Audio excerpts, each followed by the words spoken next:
llega a los domicilios, sobre el drenaje y explicaremos algunos cuantos problemas sobre el tema fluidos.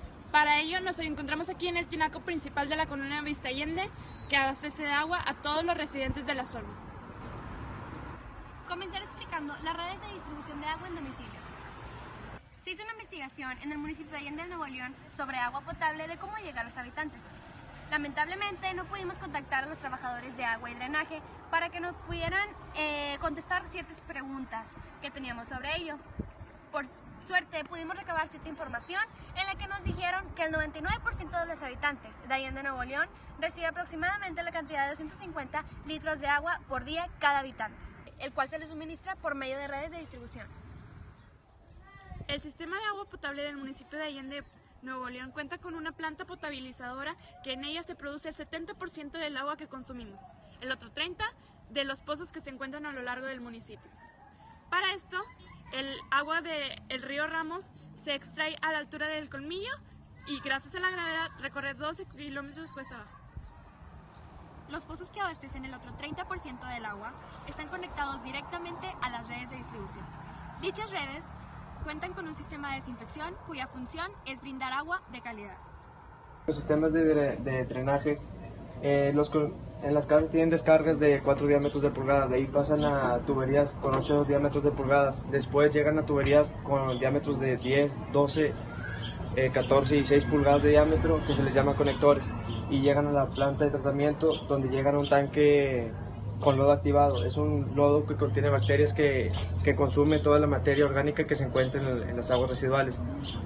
De este proceso llegan a un tanque con filtros prensa, donde solamente se les deja un 25% de lodo activado, de ahí se les retira el excedente. Al terminar con los filtros prensa llega a un tanque con cloro, donde se les añade de 2 a 3 partes por millón, que es el último proceso. Ya después de esto llegan a las sequías o a los sistemas de riego libremente de bacterias. Bueno, uno de los problemas de fluidos nos dice, determina una fuerza de empuje que actúa sobre una piedra de 1.6 metros cúbicos, que es el volumen, y que está sumergida en una alberca de agua dulce. Tenemos la fórmula de empuje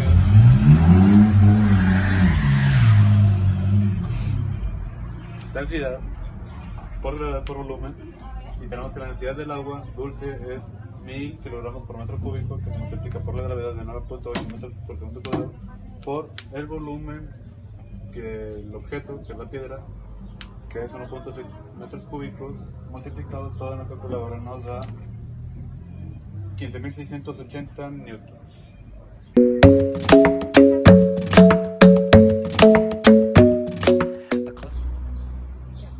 Ahora explicaremos un problema con base al calor. A medio litro de agua a 30 grados Celsius se le extraen 2.1 por 10 a la 4 joules de calor. ¿Cuál es la temperatura final? La fórmula de calor es igual a masa por calor latente por diferencia de temperaturas. Al despejar diferencia de temperaturas queda calor sobre masa por calor latente. Tenemos los datos, los escribimos en la fórmula y tenemos el calor que da negativo porque dice que se le extrae y se le quita calor, es menos calor. El agua, la masa del agua, como 1 litro es 1 kilo en el agua por la densidad, nos da que medio litro de agua es medio kilo de agua. Y el calor latente lo podemos obtener de nuestro libro de texto. Ahora como resultado nos da menos 10.03 Kelvin, que es la diferencia de temperatura. Despejando en la fórmula nos queda que la temperatura final es la temperatura inicial más la diferencia de temperatura, que en este caso como es menos, más y menos resta. La temperatura final en la que está el agua es 292.97 grados Kelvin. Gracias.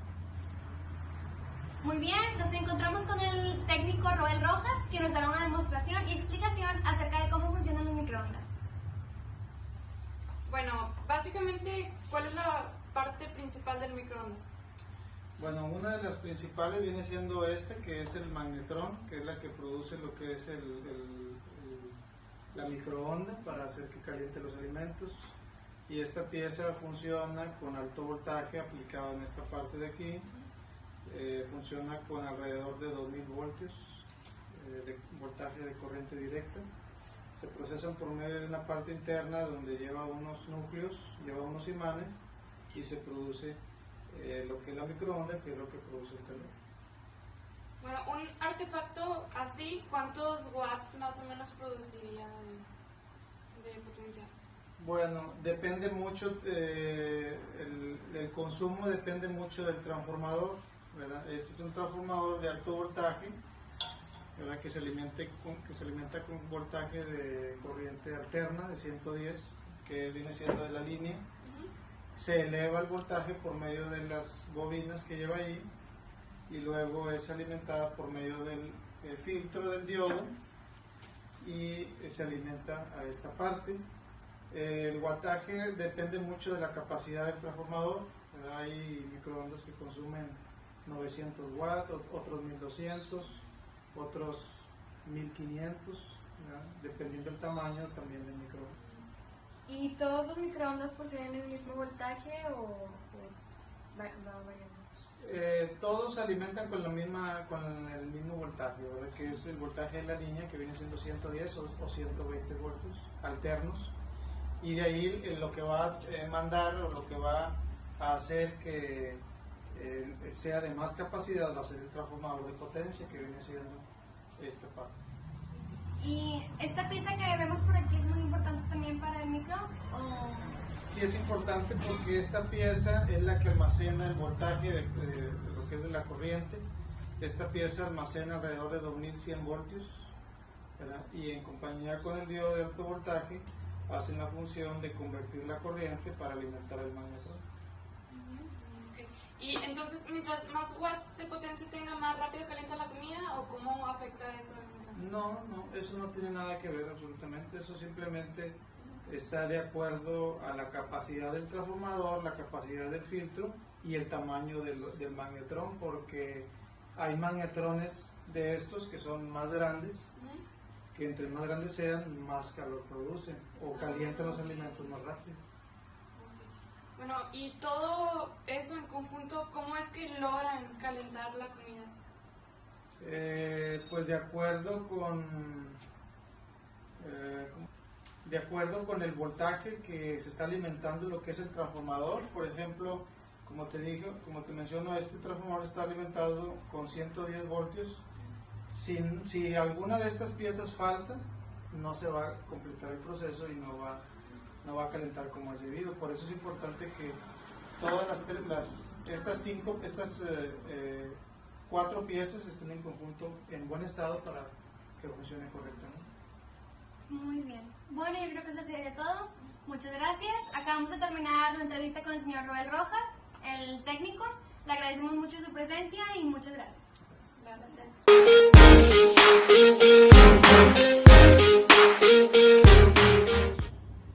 Muy bien, en esta etapa 3 hablaremos sobre el tema de la electricidad, la cual es muy importante ya que tiene grandes ventajas a los diferentes tipos de energía, ya que estos van a una gran velocidad sin contaminar y pueden transformarse fácilmente. Muy bien, entonces la energía química quiere decir que por medio de procesos químicos se genera energía. Un claro ejemplo es la pila alcalina, que por medio de la reacción entre el zinc y el hidróxido de manganeso se genera hidróxido de potasio, que se utiliza como electrolito. Asimismo, la energía lumínica es la fracción percibida de la energía transportada por la luz. En energía cinética esto quiere decir que por medio del movimiento se genera energía. Un claro ejemplo es la linterna dínamo, que por medio de un dínamo se genera la suficiente energía eléctrica para crear energía y encender los diodos LED. La energía nuclear es la energía que se libera espontánea o artificialmente en las reacciones nucleares. La energía térmica es que por medio del calor se genera energía. Un claro ejemplo es un generador de luz que al añadirle combustibles fósiles genera por medio de un motor energía eléctrica. Y por último tenemos la energía solar, que como su nombre lo dice, es la radiación electromagnética procedente del sol. Tenemos un circuito simple en donde nada más existe una resistencia y una entrada de voltaje. Tenemos datos que son el voltaje, que son 10 volts, la resistencia, que son 5 ohms, y aquí nos pregunta la corriente. Tenemos la fórmula de corriente, que es la corriente eléctrica es igual al voltaje entre la resistencia, que se despeja de la fórmula que es el voltaje es igual a la resistencia por Viendo los datos, nos da que son los 10 volts sobre los 5 megas, que nos da 2 amperes como corriente.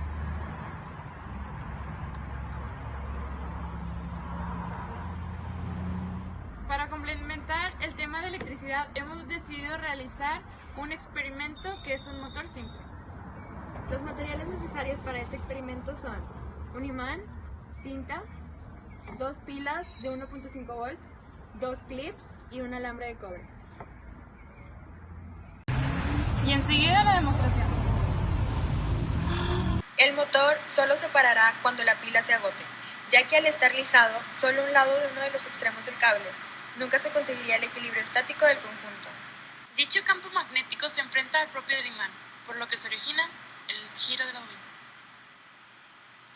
Al situar la bobina sobre el extremo de los clips, cerramos el circuito, por lo que se induce un campo magnético en cada una de las espiras de la bobina al pasar.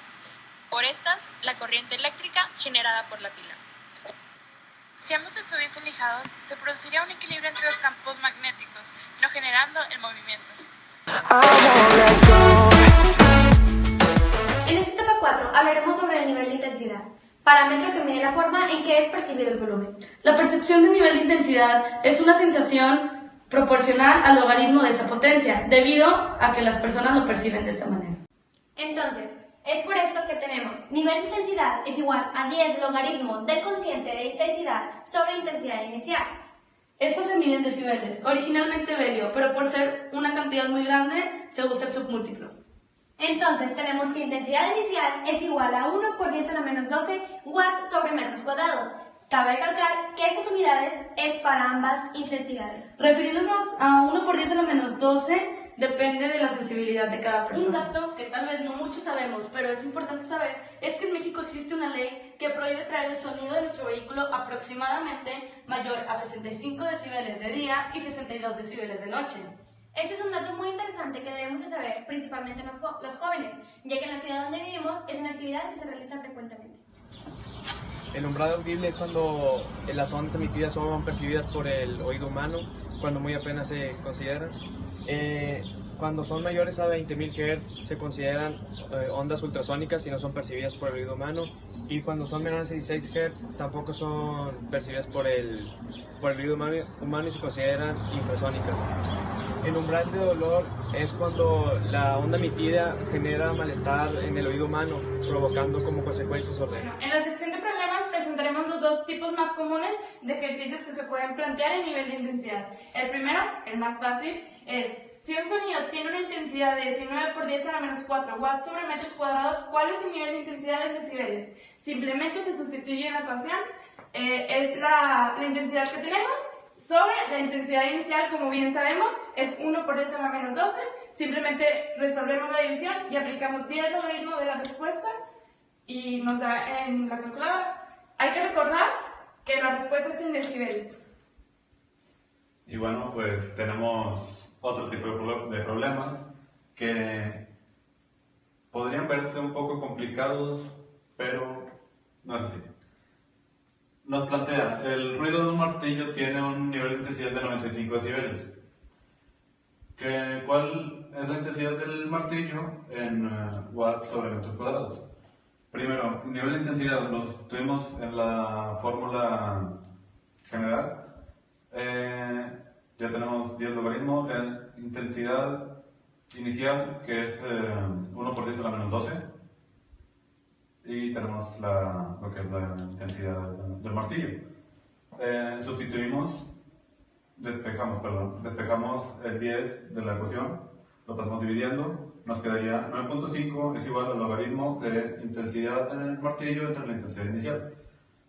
Ahora despejamos el logaritmo con base de potenciación, leyes básicas de logaritmos. Despejado nos quedaría 10 elevado al 9.5 es igual a la intensidad entre 1 por 10 a la menos 12. Despejando, pasando, multiplicando, nos quedaría que la intensidad del martillo es 10 elevado al 9.5 por 1 por 10 a la menos 12, que nos daría en la calculadora, obviamente, 3.162 por 10 a la menos 3 watts sobre metros cuadrados. Para comprobar, podemos aplicar como base esta fórmula y veremos que nos da 95 decibeles. Bueno, buenos días. Vinimos de la Prepa 13 acerca de un proyecto de nivel de intensidad. Tenemos varias dudas acerca de cuáles son los dispositivos con los que se pueden medir, cuáles son los parámetros, en qué ocasiones. Es que si nos podría ayudar, estaríamos. Perfecto, claro, sí, bienvenidas. Mucho gusto, soy Luis Cedillo, director de Ecología. Aquí tenemos un aparato que es el medidor de decibeles, ¿verdad? Tenemos aquí también nuestro reglamento que nos indica las zonas y el nivel permisible de decibeles, ¿verdad? Y los horarios. Aquí tenemos, por ejemplo, la zona residencial 1, que es los horarios de 6 de la mañana a 10 de la noche, con un límite permisible de 55 decibeles y de 10 de la noche a 6 de la mañana de 50, ¿verdad? Esto es más que nada, como te platicaba, para cuando hay reuniones así, ¿verdad? Entonces, ahorita nosotros estamos permitiendo de 6 de la tarde a 10 de la noche reuniones en las casas con un límite de hasta 70 decibeles, ¿verdad? Porque hay reuniones que tienen música y esto. Pasando a las 10 de la noche ya nos apegamos completamente al horario, ¿verdad? Y al nivel permitido para los decibeles, que son 50. Entonces, en los industriales y comerciales también tenemos de 68 hasta máximo 68 decibeles, igual con los horarios que están aquí establecidos. En las escuelas, ¿verdad? Pues sabemos que los horarios son durante el día. Aquí es durante el juego, ¿verdad? Que son 55 decibeles, al igual es muy poco. Y en fiestas, que permiten los horarios hasta 5 horas, ¿verdad? Que son los permisos que se dan, ya sea de 9 a 2 de la mañana. Casi siempre, ¿verdad? Cuando son en salones, que es cerrado, claro, ¿verdad? Y bueno, si que ustedes tengan, este es el aparato de decibelímetro. Aquí vemos cómo mide la intensidad ahorita aquí de cerrado de nuestras voces. Tiene aquí un botón que nos mide la máxima intensidad que se queda registrada, ¿verdad? Por ejemplo, aquí, como está encerrado, nos marca 77.9 decibeles, ¿verdad? Entonces se envuelve el sonido, pero al igual eso lo que vimos en las casas, a veces se reúnen dentro de los domicilios y no sale el ruido, entonces no hay problemas, ¿verdad? No sé qué otra duda tengan. Bueno, pues cuéntenos un poquito más acerca de las multas. ¿Qué pasa si estos parámetros se rompen? Si estos parámetros se rompen excesivamente, es una multa directa, ¿verdad? Como te platicaba, tenemos unas amonestaciones. Se le da una amonestación a la persona si es un ruido bajo, tantito pasado del permitido, ¿verdad? Se le hace una amonestación, se le dice a la persona, ¿sabe qué? Están un poco fuera de los decibeles, entonces se le da una amonestación. Si vuelven a reincidir, ya se les hace una infracción. O si llegamos, ¿verdad? En dado caso de que tengan el sonido muy alto, un karaoke, etcétera, se le hace una infracción directamente, ¿verdad? Okay. Bueno, ¿y que esos parámetros se aplican en todo Allende? Sí, claro. Este es para todo el municipio de Allende Nuevo. Okay, las 52 colonias.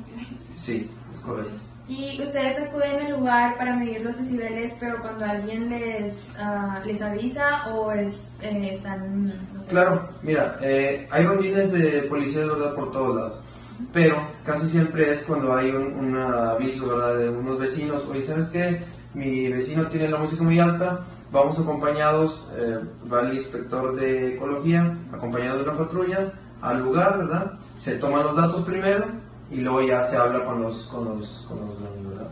Y ya pues se les da la amonestación o la infracción. Bueno, sin más por el momento, queremos agradecerle por... A la orden, estamos aquí para servirles de los tres que aquí están. We don't talk anymore. We don't talk anymore. We don't talk anymore like we used to do. We don't laugh anymore. What was all of it for?